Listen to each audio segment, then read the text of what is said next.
There's a spirit that defines every Tasmanian.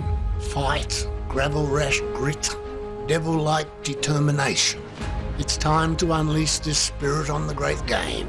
For without our boots on hallowed grounds, the AFL will never be complete, nor will we. Hello and welcome to The Believers, Tasmania's AFL journey, as we celebrate the wonderful contribution of great Tasmanians, legends, icons to the national game as we pitch for our own AFL licence in the men's and women's competitions.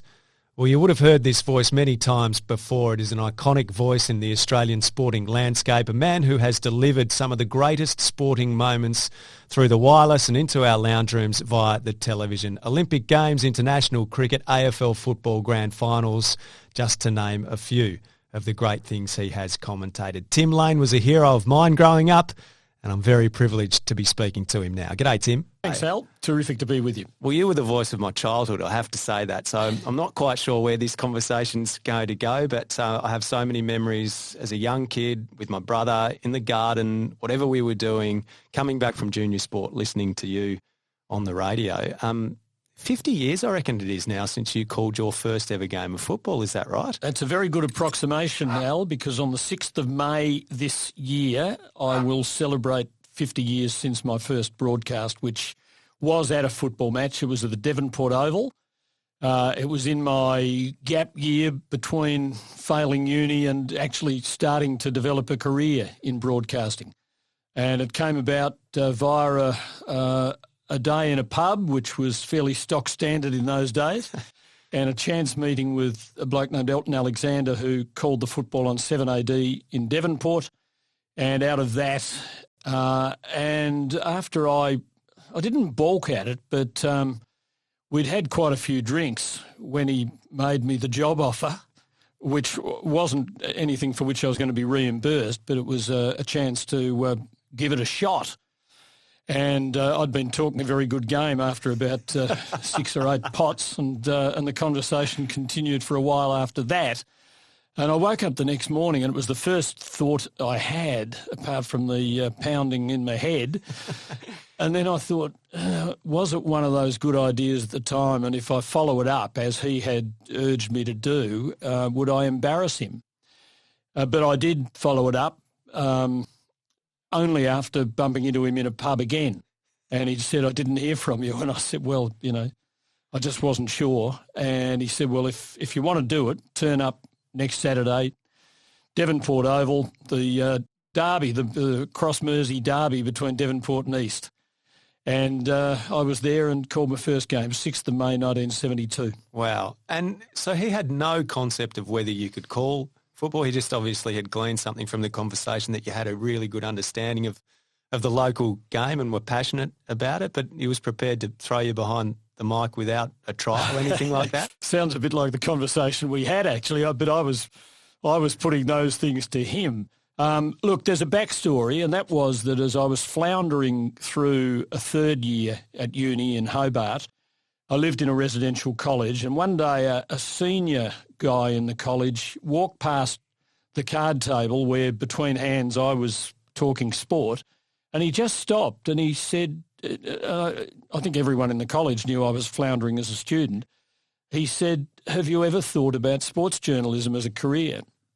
And I said, no, I didn't know people like me could get jobs like that. I didn't do anything about it. I failed everything that year, and that was the end of my time at uni. But that conversation didn't leave me, and it says something for, the importance of older people just kind of with more open minds, having something to offer. And he offered me a thought, a bit of imagination that day, and I was at home starting my career as a labourer in an Edgell pea cannery before the year was out. And I think into the new year, Channel 9 in Launceston advertised for a replacement for David McQuestion as the sports presenter on TV. So I grabbed Mum's writing pad, one of those sort of, $1 shilling things from Coles supermarket, and hand wrote an application. And to give them their due, they got back to me very quickly with a thanks but no thanks. And they told me they'd actually already appointed somebody who had had prior experience, and that was Ray James. Okay. And but that was fresh in my mind a few weeks later when I stumbled upon Elton Alexander in the Elemata back bar, and we had that protracted conversation, and I was saying, but in fact, I wasn't saying I was slurring, that I've never been behind a microphone. How can you tell me you'd put me there in a couple of weeks' time? And he said, I think you're serious about it, and I'm prepared to give it a shot. And He said, I'm not going to be around doing it for that much longer. And in fact, he gave it away at the end of the next year, and they offered me the gig. So I'd sort of come through that audition phase okay, and was starting to get confident enough to develop a bit of flair. In fact, one day I even tried to describe an up-country punt, and it came out the wrong way, and I thought, well, that'll be the end of it. But, the audience reach wasn't great in those days. And it's quite extraordinary the way you talk about this, because I think most people listening to this would see you as the height of professionalism in broadcasting. And if you go back to where it all began, a slurry voice, an incoherent almost conversation in a pub, and self-doubt and not taking the opportunity, even the very way it came about. So I remember when I was a kid probably mimicking you in the backyard, running around, calling games of football. I barracked for Carlton as a kid, Carlton dominating, maybe the opposition had kicked the odd goal, but me commentating the whole way through. So had you commentated games yourself? Had you done it in your spare time at all? I had done that same thing in the backyard. And I used to say, actually, in the period before we'd become acquainted with the idea of female commentators on sport, that one of the things that perhaps held girls and young women back was the fact that they hadn't done that apprenticeship, which we did, kicking the footy in the backyard. Now, that was probably to underestimate the fact that there were girls who kicked the footy in the backyard and did commentary while they were doing it. But I think that was sort of a bit of a staple of learning the trade, that we began earlier than we realised, until when we did step up to the plate, we actually found that we kind of knew how to do it. Had a feel for it. Because we'd already practiced it. And there have been players like Billy Picken, who supposedly did commentary when he was out playing in grand finals for Collingwood. Rex Hunt says that, and he was a very good league footballer, but he wanted to be a broadcaster. Malcolm Blight has told me that his desire to be a commentator was greater than his desire to be a great player.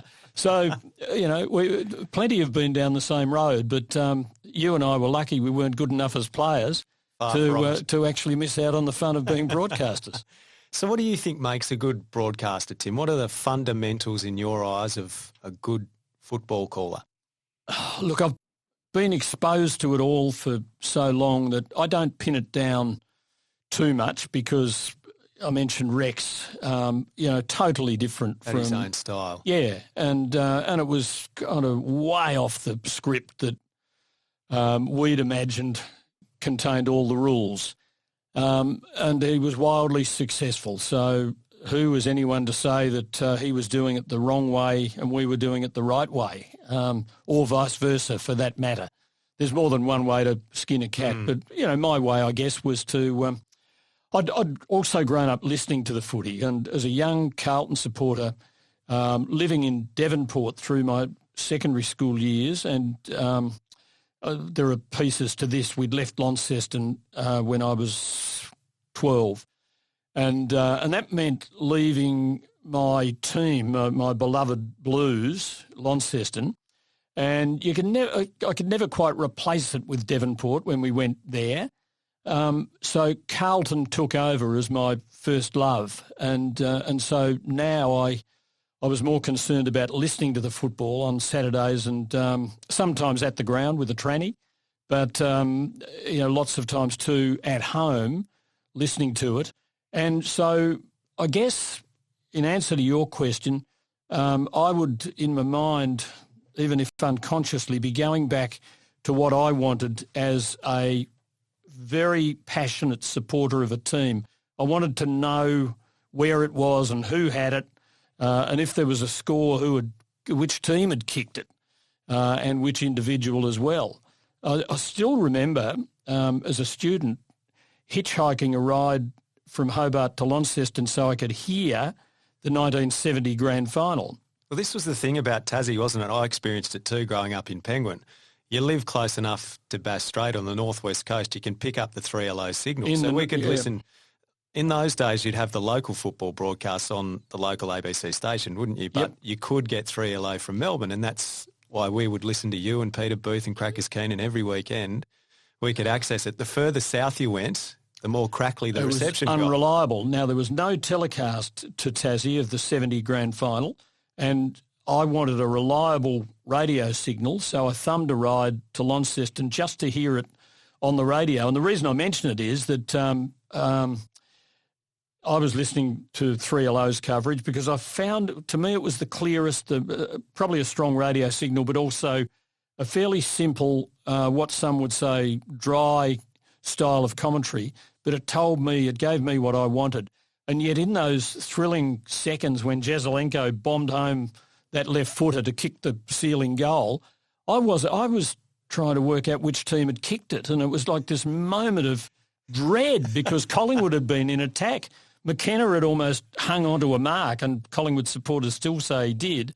The ball was fisted away late by Kevin Hall, and it sort of bounced up to the middle, and Jezza swooped and got it and wheeled onto the left, and from about 80 metres bombed it, and it bounced and bounced and bounced all the way home. But it had been at Collingwood's end of the ground, and I'm hearing it's a goal, and I'm thinking, oh no! But it was Jesaulenko. So things like that. You just want to know. You want clarity.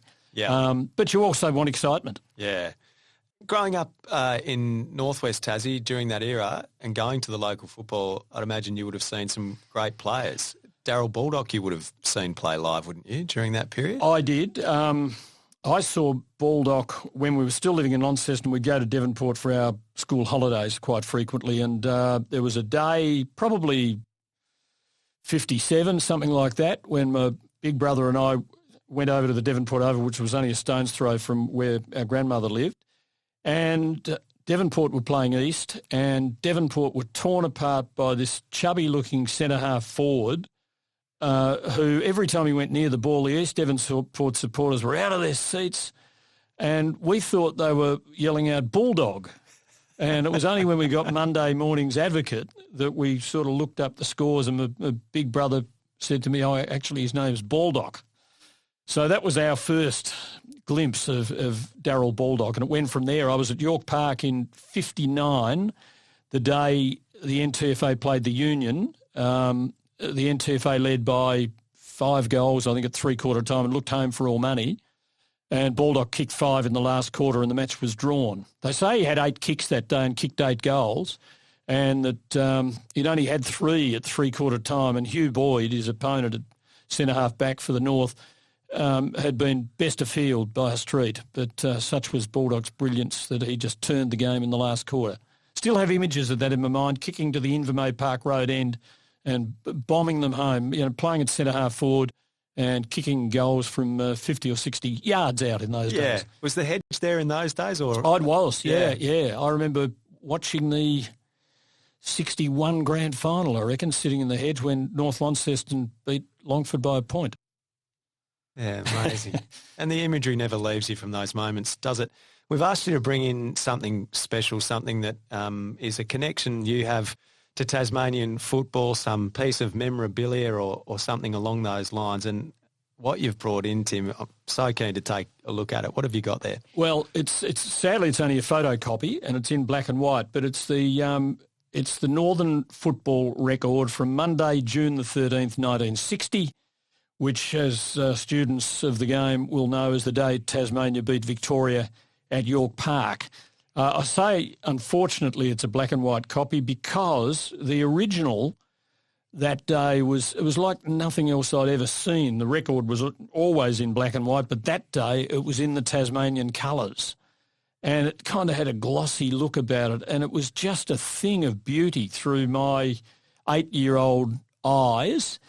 And in the frenzy of the last quarter, I had mine sort of doubled over, I think, halfway down the page.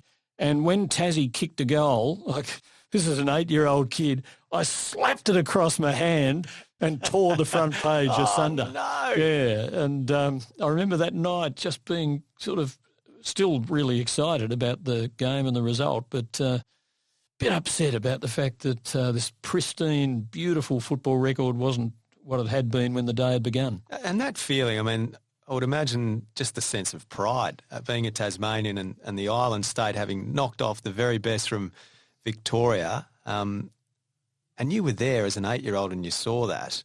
How did it make you feel at the time?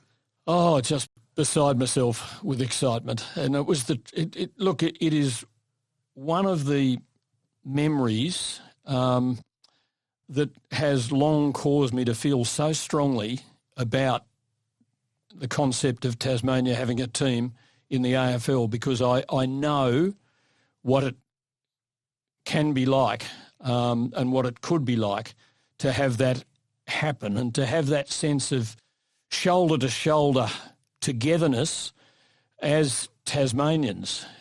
We'd have it as Northern Tasmanians when we'd play against the TFL or the NWFU and, suddenly the Iron Man from North Launceston, Bob Withers, is actually on your side rather than against you because you're playing as a combined team. And then when the three competitions came together and you had them wearing this beautiful dark green jumper with the primrose and magenta on it, and it was just such a sight. And to see the best from the state playing and representing you in a way that even your club team didn't, because that was a bit make-believe, but there was a reality to this where it is state against state. And so, I've gone back to that time in thinking about this as I have done, and advocating it over the years. I was also at North Hobart the day Tassie beat WA. I wasn't in Hobart the day of the State of Origin win over Victoria in 1990. But I can say, and I'm sort of blowing the trumpet here a bit, and it's ridiculous to be doing it, but Robert Shaw, as coach of Tassie for that game, asked me, he'd read an article that I'd written for Inside Football, and I was reminiscing about the 1960 win and kind of saying that Tasmania could do it again. And so he got me along. He'd had the players to a dinner in South Melbourne at a pub and asked me if I'd come along and talk to them about my memories of 1960. So I was sort of watching the 1990 game with great interest, imagining that, I might be a master motivator. I don't think it counted for a lot, but Tassie won, of course. Yeah, absolutely. And if you go back to 60, it was sustained, wasn't it? Tasmania was so strong at that time because they beat South Australia and Western Australia at the 58 Carnival. Then they beat Victoria in 1960. So Tassie footy was so strong then and did continue to be strong for a long time. Had a win over WA at Subiaco Yep. in 1963. I mean, when you actually consider that, that's perhaps the greatest of all of those victories, to win over there against a Western Australian team. And strong teams at the time as well. They weren't coming up. I mean, the 1990 side, yes, Tasmania beat Victoria, but it was the second Victorian side, wasn't it? So this is absolutely the best against the best. Yep. And that's what made it different. I'm interested that 1960 still to this day provides such a level of memory and adds to the passion that you have for a Tasmanian AFL team, because you've seen what it can be like, as you say. What do you think a Tasmanian licence would do now? It's been going on for so long, but it feels for the first time to me that this is in touching distance now. I strongly believe that now. I mean, the AFL has commissioned its own report, and the report has recommended that there be a team. I'd imagine that the AFL, have their preferences to how such a team would be formed, and that, wouldn't be as a start-up Tasmanian team, but, I think it has to be, because I don't think anybody else is interested, and it would almost be to rub Tasmanian fans' nose in it now. So, I think it's getting very close. Look, again, going back to that feeling of watching Tasmanian teams score a couple of great victories over the years. And I said before, that when you saw a Tasmanian team come together, it brought together the best from each of the regions. And I've often said that I think this could be the most unifying event in Tasmania's history, because it would actually produce that experience for Tasmanian football fans, and even for people who aren't football fans, who might become peripheral fans, sort of week in, week out, year in, year out. And I don't think it would go away, because football doesn't go away. Our connection to our clubs don't go away. They don't die of boredom. And, I think this would be a hugely powerful thing for the state of Tasmania beyond the boundaries of football. And I even have this sort of image of a kind of, an academic sort of person somewhere in an office in Tasmania on a Saturday afternoon, just having a bit of a sneak peek at the TV every now and then to see what the score is. I think it would extend into people's lives in a way that isn't altogether clear just yet. Yep. And I think people underestimate as well the level of support for this team outside of Tasmania. It is so clear to me. How long have you lived out of Tasmania for now, Tim? I moved over here to Melbourne in 79, so it's over 40 years. But you are still so clearly a Tasmanian, aren't you? You're so passionate about Tasmania, and I don't think that ever leaves anyone who leaves Tasmania. You will always see yourself as having Tasmanian blood and being so proud in anything the state achieves. Yeah, in all honesty, it's come back to me in that for a long time Tasmania's prospects were so remote for an extended period there was no AFL. I'd moved to Melbourne so I could broadcast VFL footy because it was where the action and the highest excitement level was. And even in the early years of the AFL, as the teams from South Australia and Western Australia in particular, because they're the ones that correspond most closely to Tasmania, they were coming in bit by bit. And so I didn't see that Tasmania was likely to have a team for quite some time. And it was only at about the end of the 90s that I, in my mind, began to think, well, hang on, what about Tassie? What about us?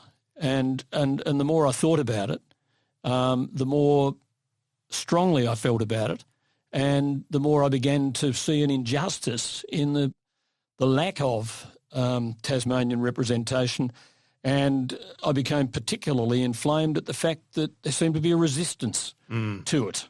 And in fact, when you think about it, the AFL, which took over a long time ago the administration of the game as a whole across the nation as a whole, for it to be resisting in some way Tasmania having a team was suggestive that there was something wrong.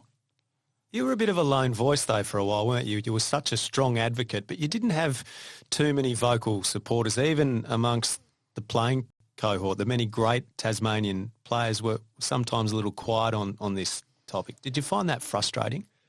I suppose not so much frustrating as I recognised that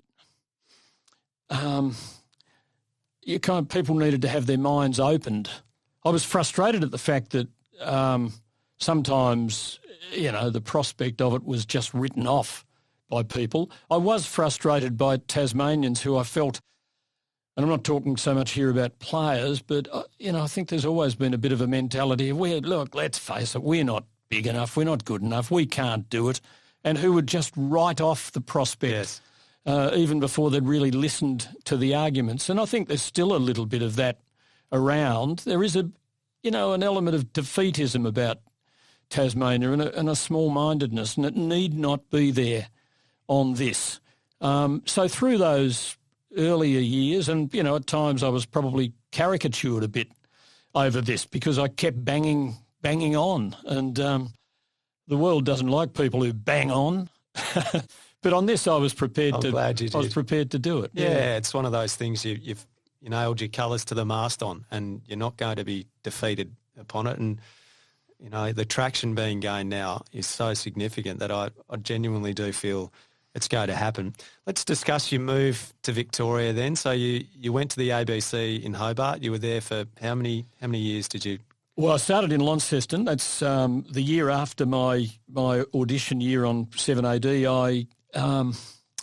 Actually, they rang me and offered me the gig because Elton, my original mentor, was hanging up the binoculars.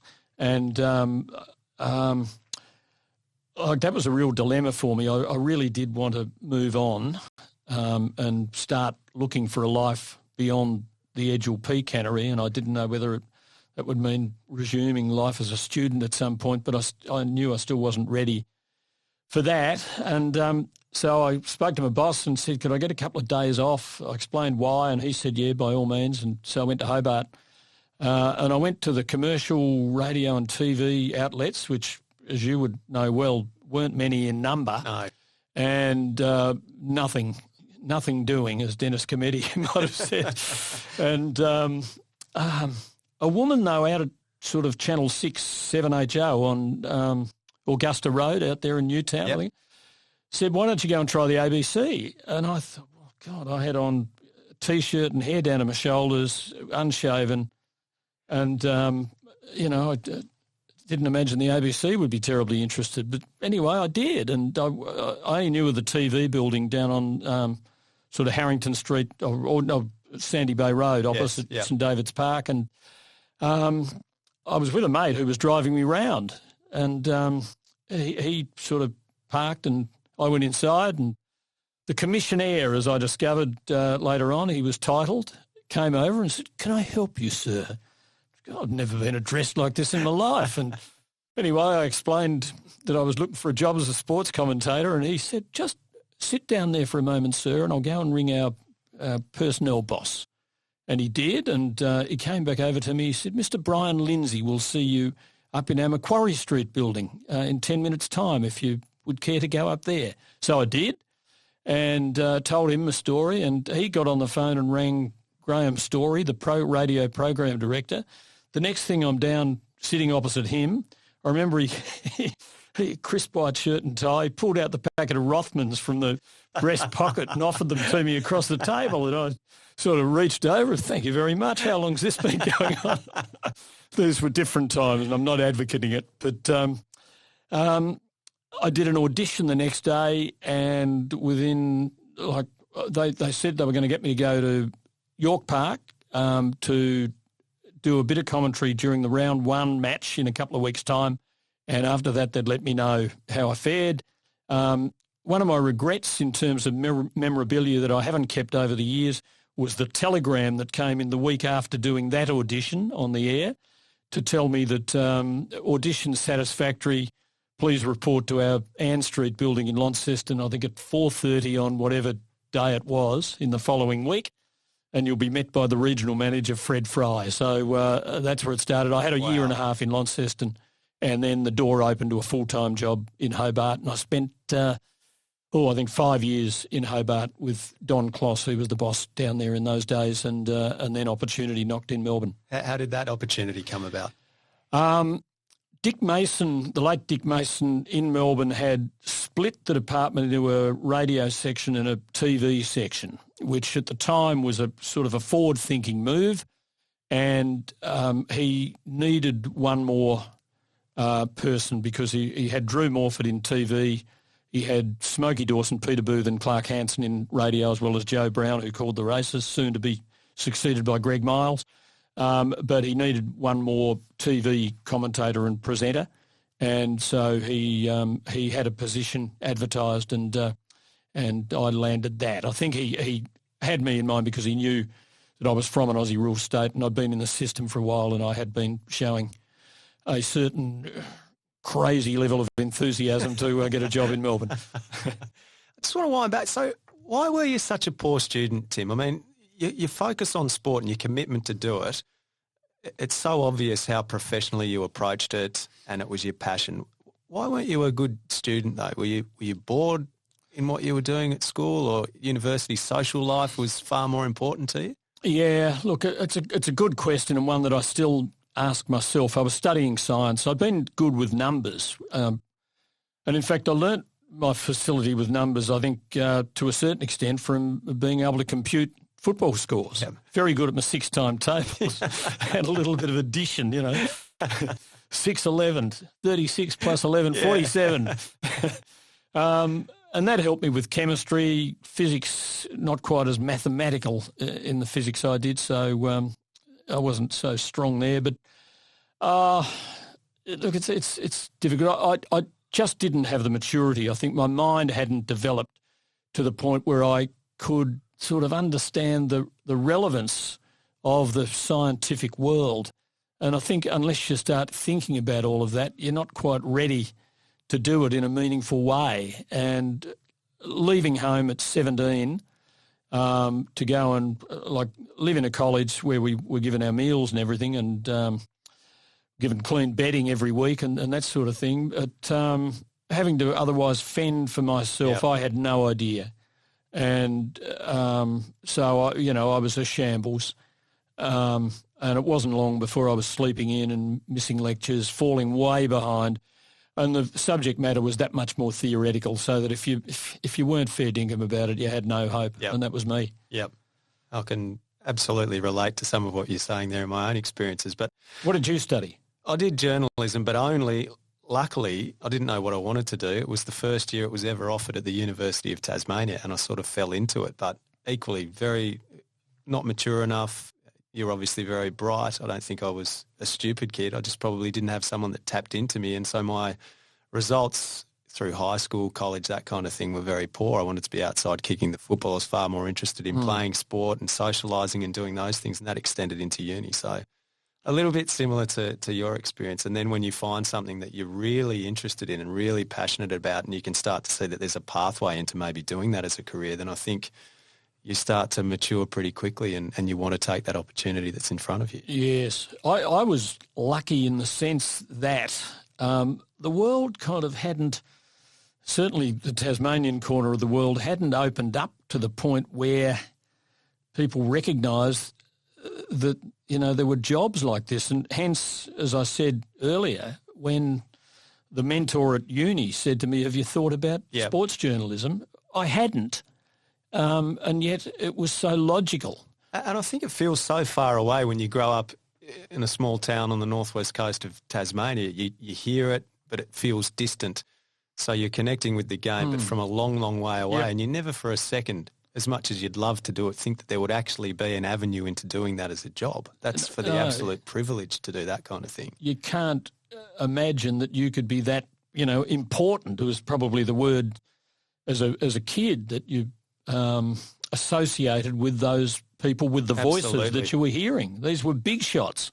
And, when you're a kid in Tassie, you're a little shot, really. Yeah, absolutely. And you did work with some big shots. So when you started with the ABC in Melbourne, who were you working with? Who were your influences at the time? Oh, look, to be coming over here, to know that I was going to be landing in Melbourne and that I was going to be working with Doug Hayward, who was just like a golden voice and a voice of sporting wisdom and clarity and intelligence.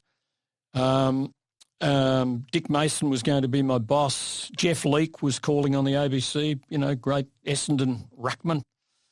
And I was even prepared to forgive him the role that he'd played in bringing down Carlton in the 62 grand final. Or Doug Bigelow was on radio. And when I got here, what I discovered was even better than I'd dared hope for, in that Doug Bigelow, was old school, and he sounded old school, and he was just like that. He would, because we'd do a TV panel show on Saturday evenings after the footy. It was on from 6 till 7. And the second half of it was a replay of one quarter of one of the 3 games that we covered. And it was all replayed coverage in these days, nothing live except for the grand final, which 7 did at the end of the season. But we'd get down to Rip and Lee in time for a 6 o'clock program, which was quite a feat if you'd been in a big crowd at Waverley or whatever and you had to get your car out of the car park. And I became host of that program, and I sometimes was flying by the seat of my pants to actually make it there, get into makeup and, be on the studio floor. But Biggs would every Saturday night turn up with I think he'd bring in an esky of stubbies, and after it was all done, we would just go in one of the dressing rooms, and I think we'd pay, 60 cents, for a stubby, which Biggs had already paid for, so it would go into his pocket, and we'd just kick around what had happened during the afternoon.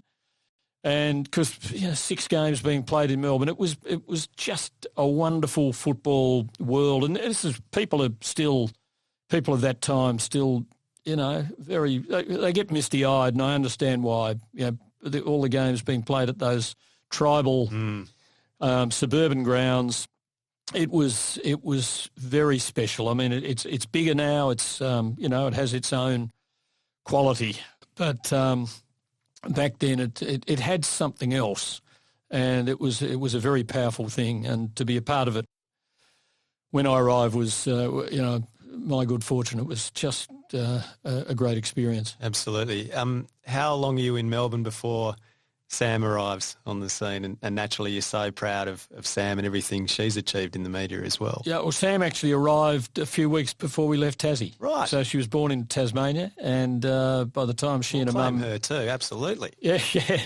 No doubt. She's signed up. She's not quite as passionate as I am, but she didn't have those early experiences. But no, she came into the world in the first week of June that year, and we'd sort of settled in by about the end of August.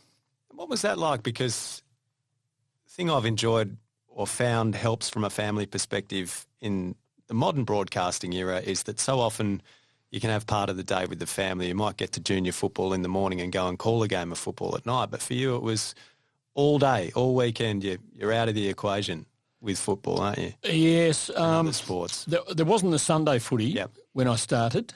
So Sundays were free. But, look, I think in my head I was probably out of the equation a lot more than just Saturday and the hours that I spent at work. And that's part of, I suppose, the pitfalls that exist in the business. It is something that so fires our enthusiasm and imagination for career development and that sort of thing that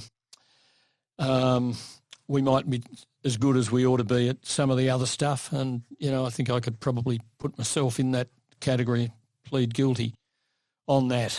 But it was so exciting, so sort of alluring, I can understand how it happened. Yeah, yep. So you've reflected on that a bit in your latter years, have you, Tim? And as you reach the latter stages of your broadcasting career, has it become more something that you do reflect on more? Do you? I mean, footballers talk about this is not for the now, maybe when I retire I'll think about that or whatever, but do you reflect more on your journey as you go through? I think it's a part of ageing in a way, and I'm ageing, and you do reflect on your life.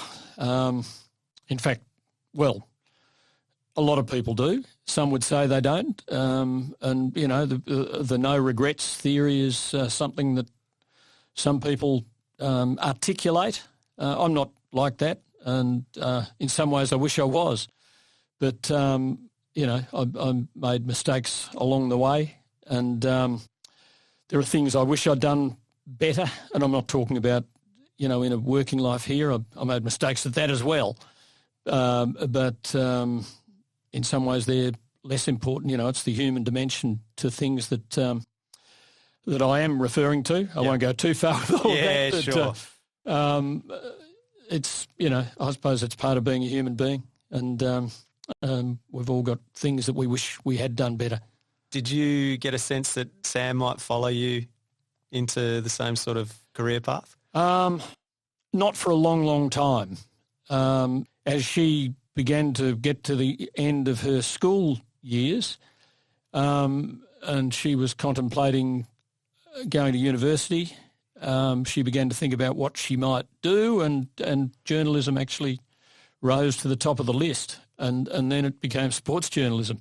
And I remember her, before she'd enrolled in a tertiary course, asking a man we'd met, the late Creighton Burns, who had been editor of The Age many moons ago, what would be the best qualification in his eyes, and he was out of his esteemed time in journalism by then, but by way of preparation for to try and get a job in journalism, and he said he preferred a classical degree to these kind of custom-made, bespoke type degrees that are now available. And so Sam did arts at uni, and then had to try and track down a job in journalism, and she wanted to get into sports journalism. She had a crack at The Age, and the Herald Sun were doing annual kind of cadetship. They offered cadetships, but the first phase was a general knowledge test.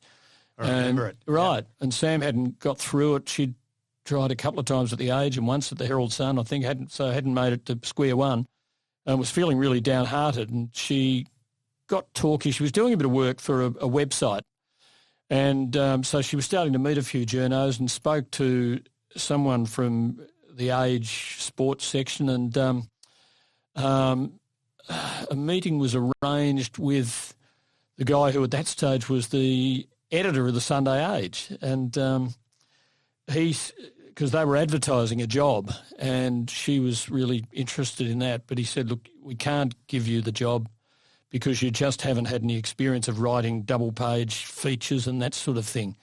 And she said, well, how do I ever get the chance? And, that's the lament of so many people who try and crack it into the industry. You've had no experience, so we're not going to give you any sort of thing. And so she kind of pushed the envelope a bit on that, and the editor said, well, we'll give you a chance to do a feature, and you can at least use that as experience for the next job that comes up. So she set about doing a feature. She had a story in mind. It was about the illicit drug testing program at the AFL. Adrian Anderson had not long started as football operations manager at the AFL. She rang him, got an interview with him, and he told her, amidst the interview she did, that senior management at the AFL were prepared to subject themselves to routine and random drug testing. And that led the front page of the paper. Go do a feature to show that you don't need to have any experience. So he goes and breaks a massive story that gets on the front page. But she got the job. So, and it's another good story about how opportunity just pokes its head over the parapet every now and then, and when it does, you've got to go for it. Latch it, don't you? Yeah. She's done so well. How long were you at the ABC in total for, Tim? 30 years in round years, figures. Yeah. So to leave the ABC when you decided to would have been a pretty significant decision, wouldn't it? It was a huge decision, and it was a very emotional one. I'd worked in Tassie, and then I'd come over and worked in TV from 79 until about the end of 87. And at that stage, the ABC was losing rights to everything it had ever had. Cricket had gone, because of World Series. The VFL, as it still was now gone at the end of 87. Commonwealth Games had just let go of the ABC, and there was nothing much left in TV. So it was a matter of where to from there. As it so happened, Smokey Dawson had resigned and gone to commercial radio, and so the door opened to me to move to radio. I had about 12 or 13 terrific years there, and I think in some ways, they were the best and most fulfilling years of my working life to that time.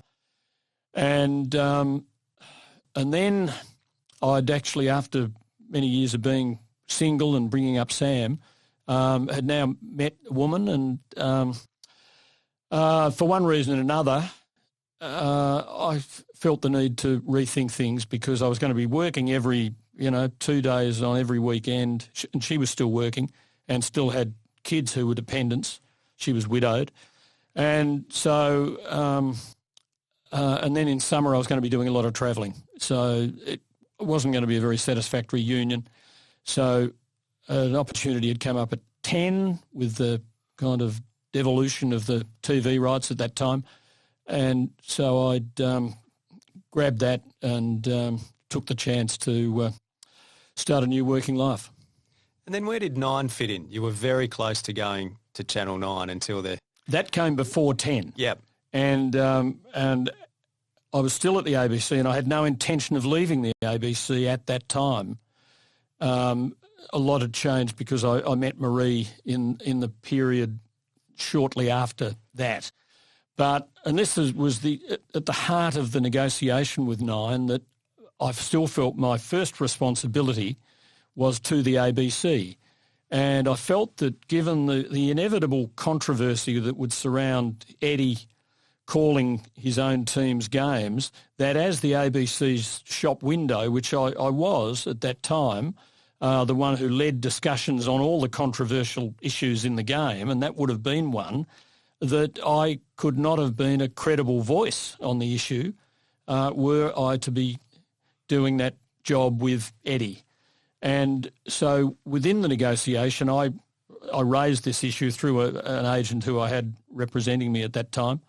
And he said, I'll find out what their intention is with Eddie, because I said to him, if that's what they're going to do, I've got to rule myself out.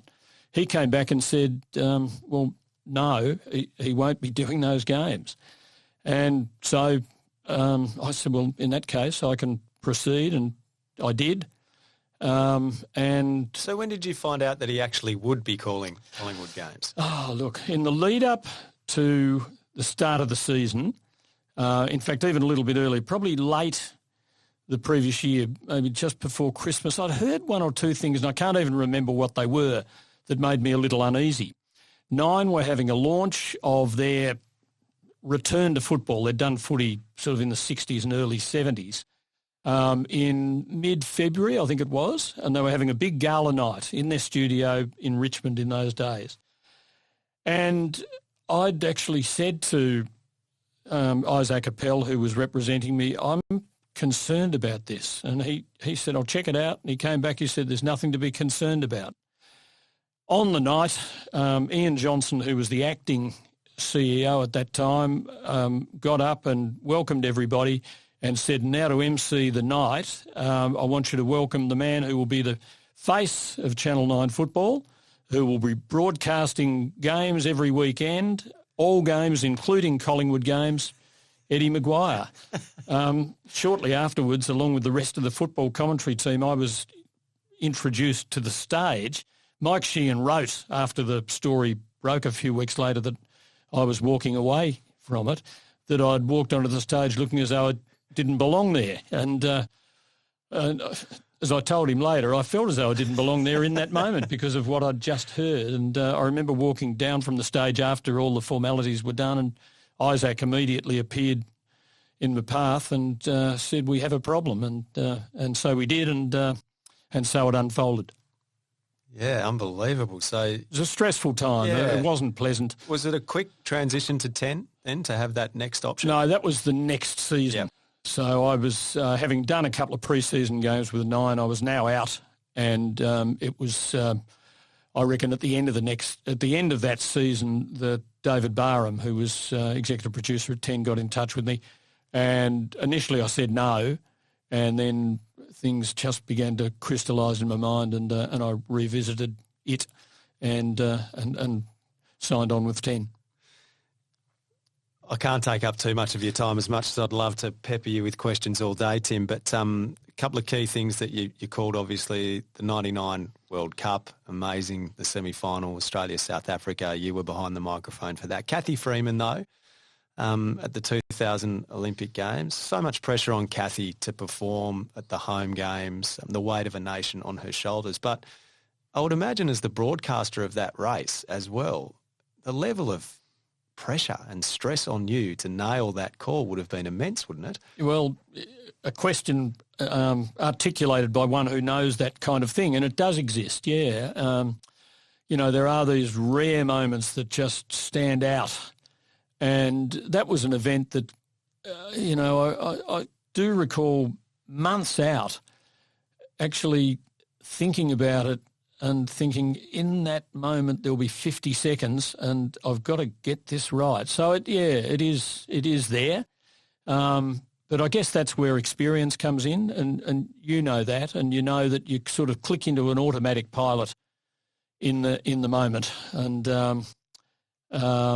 those Olympic Games were so big that we were all so immersed in what we were doing, and that level of immersion just carries you along. Took over. And when you reflect on the events of that night, even now, 22 years on, what comes to mind? Oh, well, that was an amazing night, you know, for not just Kathy's race, but a lot of things that were going on around it. However, that was the big thing.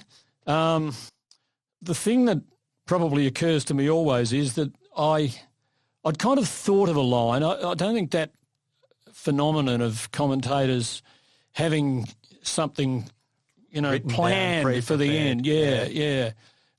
Certainly I hadn't taken that on board as part of my kit bag at that time. But in this case, I thought it is worth thinking about it. She's likely to win.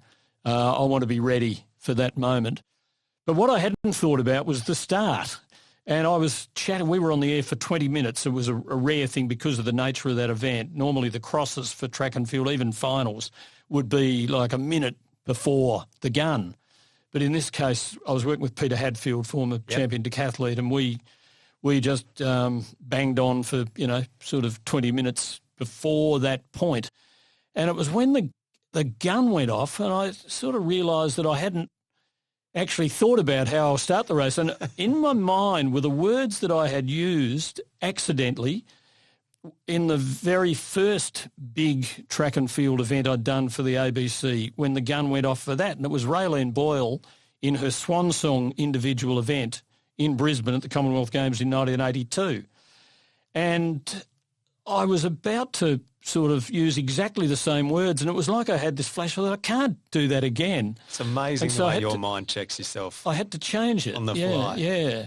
What I'd said with Raylene, you know, that you heard the gun, and I said they're off, and a huge roar splits the air at QE2, which was Queen Elizabeth II Stadium in Brisbane, and that's what I was about to say with Kathy, and I sort of second-guessed myself, and I just felt it was a bit of a rocky start, but anyway, we got balanced and went from there.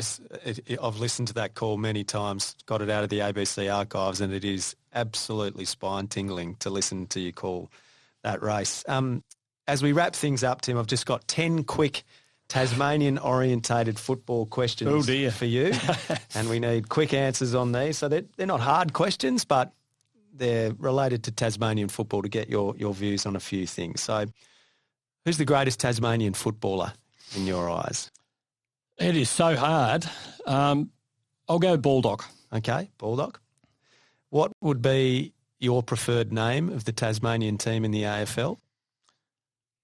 Haven't actually finalised. I think Devils will be it. I'm sort of still coming around to it. Okay. What should the team colours be? I think this is a bit of a Dorothy Dixer. Well, predominantly green, deep myrtle, I think it's called, strictly.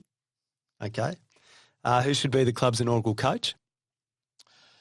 I wouldn't knock Alistair Clarkson back, and I wouldn't rule him out. I like the sound of that. Who should be the inaugural president? I haven't thought that far ahead. And off the top of my head, give me a hand. Have you got someone in mind? Not really. No. Well, let's hope you're still calling so you can call the first game by the time maybe 2028 rolls around, Tim. Yeah. I think you'd make a fine president. Oh, no. This is for someone, you know, with a far greater repertoire than anything I could bring to it. I'll be the chief cheerleader. I'll be your wing commander on that front. Who should Tasmania play in its first AFL game, do you think? Big home game, new stadium, down on the river. Who should the opponent be? Collingwood. Like it. And should the Tasmanian team song, be something new in the mould of Gold Coast or GWS's songs, or something old more in the Melbourne or Carlton mould? Good question. I'm a traditionalist, so I think I'll go with that for now. Yep, okay.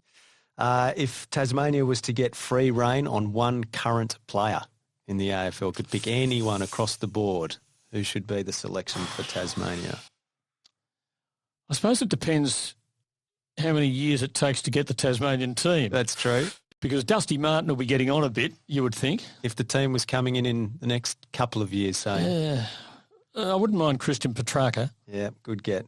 Very good.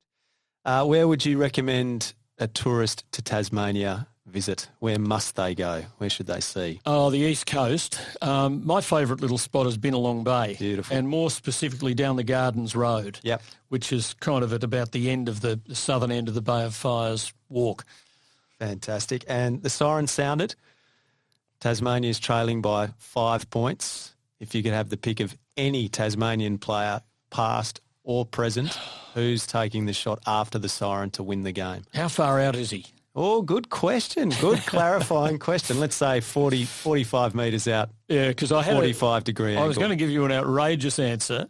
Just about the safest shot for goal, apart from one crazy moment from a Commodore Cup match many years ago, was Percy Jones, but he had to be within about 20. Yeah. But he was with a really awkward action. He invariably wobbled them through. I think Hutto. I mean, he had the most practice, and the old flat punt. It stood him in pretty good stead, you'd have to say. Tim Lane, are you a believer?